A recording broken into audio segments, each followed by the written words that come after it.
the channel. This is Dominique from the Pixie Planner. So May is coming to a close, and I wanted to do a video to follow up from the one I posted last week, which was talking about the difference between the scripting method I've been doing versus your traditional to-do list. I will leave that video linked above in the cards so you can go ahead and refer to that and kind of have a better idea of what I'm talking about if this is your first video you're watching of mine.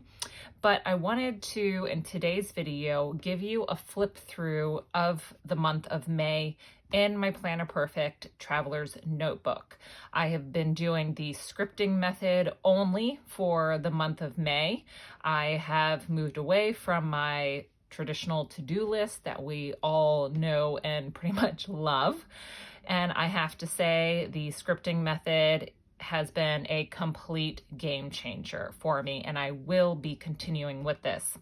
Now, if you enjoy this video and you would like to see more like this, then comment below and give me a big thumbs up so that way I know you are interested in it, because I don't do many planner flip through videos of showing you how my month or week went, but I would love to do that in the future. So let's go ahead and jump right in. So this is a standard, or it's also called narrow traveler's notebook, and it is from Planner Perfect, as I mentioned. I will also have all that information linked down below for you.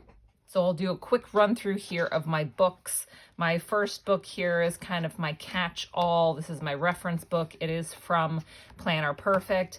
Then I have my monthly calendar that is clipped with a separate insert, which is a monthly tracker. And these are both from the Paper and Cats. And then we come into my next one, which is for all my daily planning. This is from Paper Penguin Co., and this is all Tomoe River paper. Then my last insert is from Planner Perfect, and this one is for the month of June. This came in the June subscription box, and it is just all blank. This is what I will be using for scripting out my desires and goals. So let's come to the daily book here. And so what I have when you open her up is on this front page, I have just clipped a calendar that allows me to just at a glance see what bills I have coming up and my paydays, and then big events that might be areas that I would do some spending. So this is all kind of money related.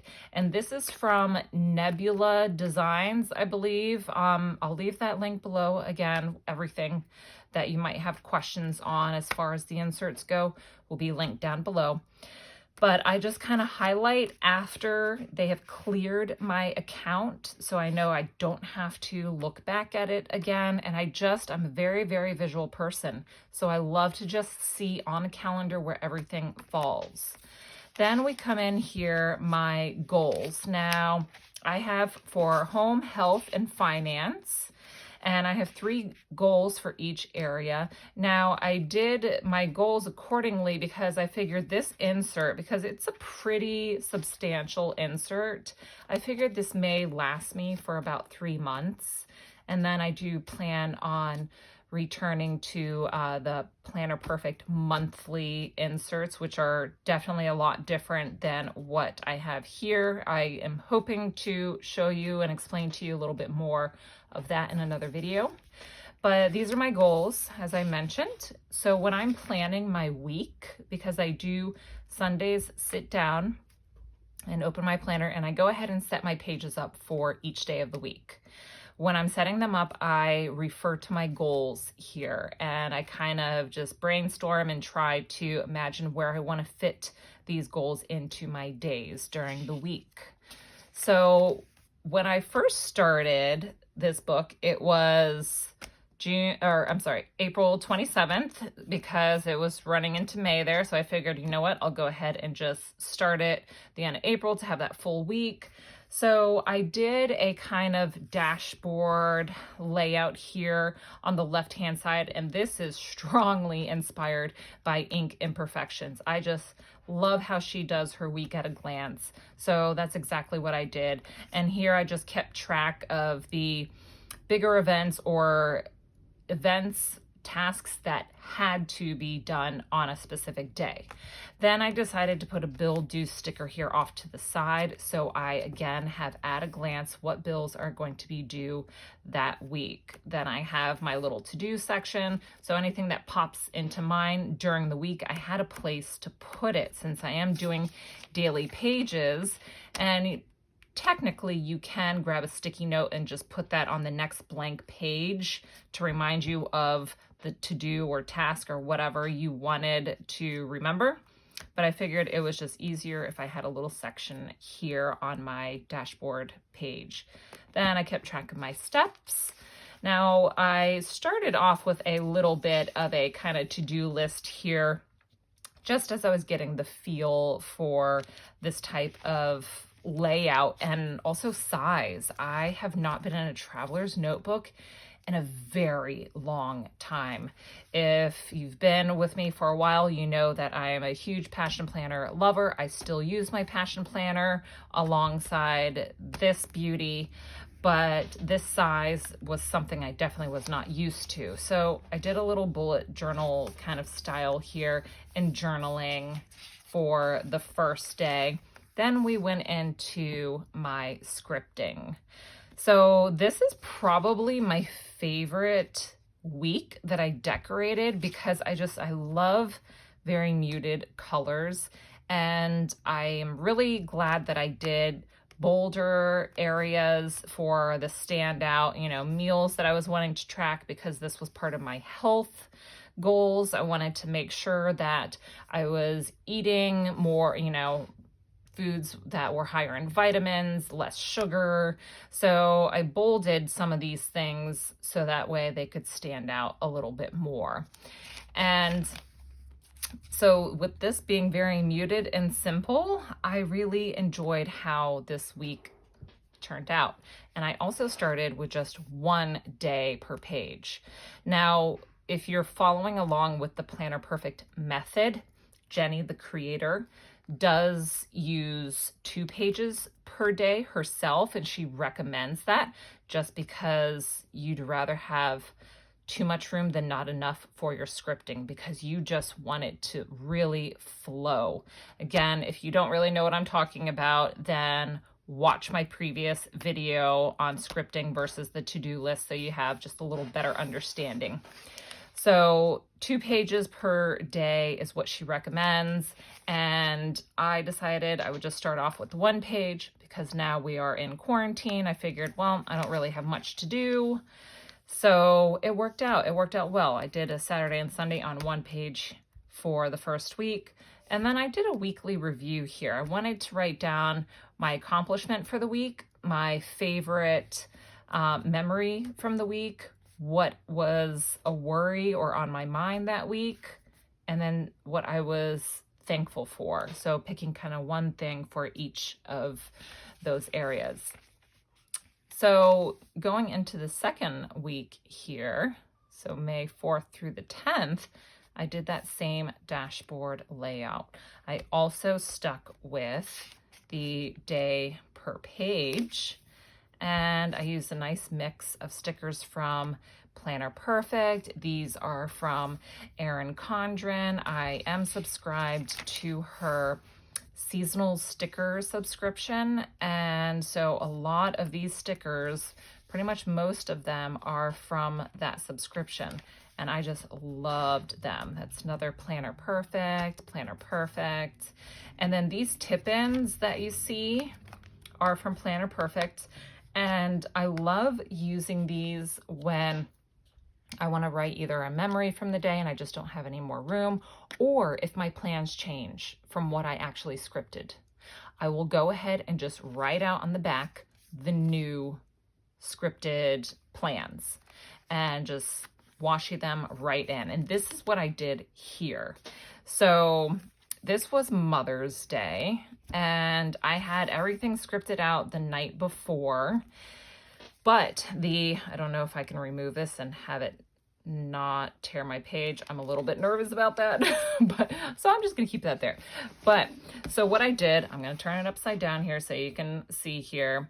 I went ahead and I made note of why this didn't play out how I envisioned it. So the weather was not as good. My mom wanted to just hold off, you know, on a visit with her. So we decided to FaceTime instead. And then my mom and I wanted to have a little drink together while we were FaceTiming. So we did that. And then I noted what we had for lunch, since that was part of the plans that changed.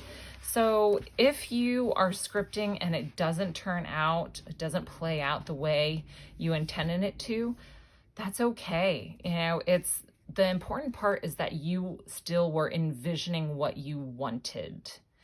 And that's the whole purpose of this method. It's not looking at your life as just a list of tasks and must do. And honestly, you know, our lives are not filled with more meaning by just doing a to-do list or checking off our to-do list. It's filled by incorporating the fun activities, the memorable activities as well, things that are going to enrich our lives.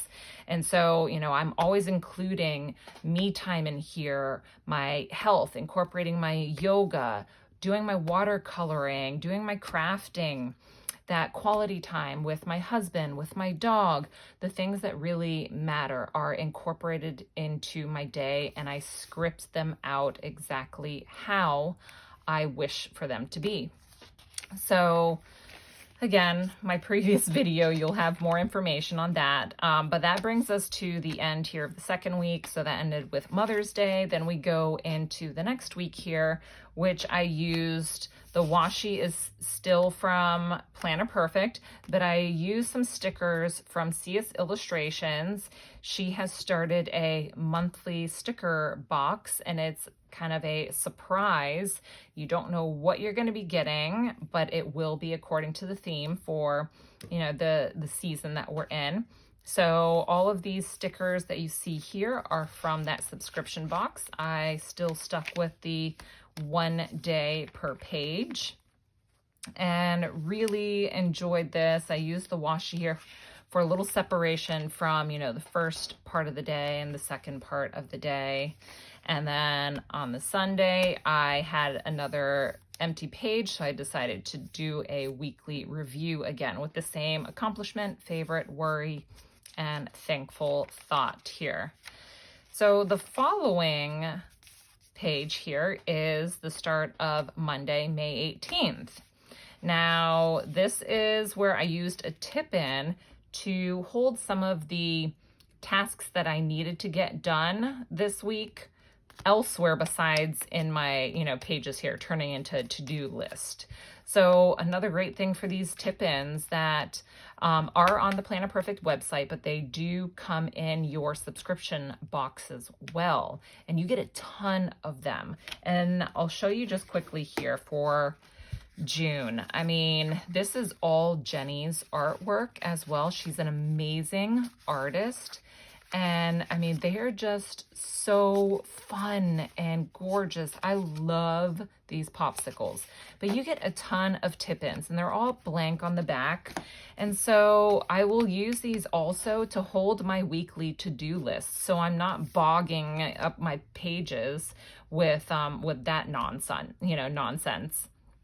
So I went ahead and I just kind of stuck that right in there, doesn't fall out, but I went ahead and I used 2 pages for this particular week. And I actually used up more room than I thought I would. And I really loved it. This is washi tape from the subscription box, the Planner Perfect box. These are some Happy Planner stickers. And I used these lines to section out my day, kind of according to how I like to time block, which is kind of my morning block, my focus block. I have an evening or, I have an outing block first, and then I have an evening and dinner block. So I kind of made it work a little bit with that, with the line division.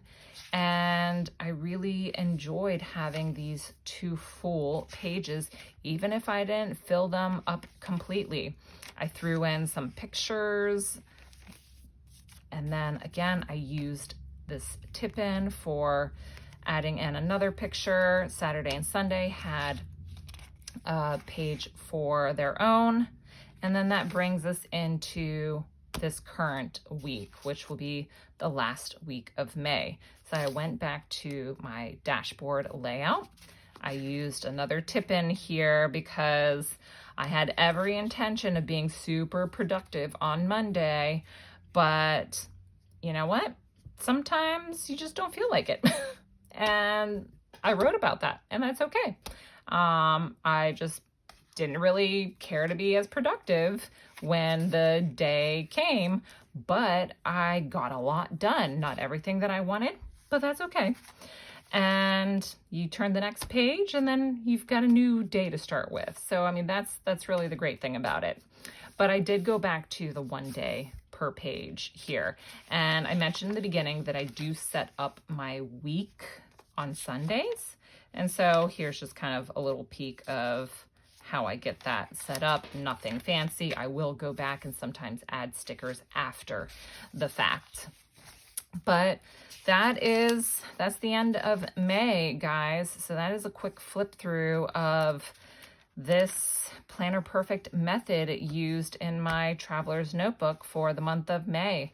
I will continue with this method. And like I mentioned in the beginning of the video, if you are interested in seeing flip throughs like this and just a little bit more explanation on, you know, how I do things with the Planner Perfect scripting method, I would be so happy to do so.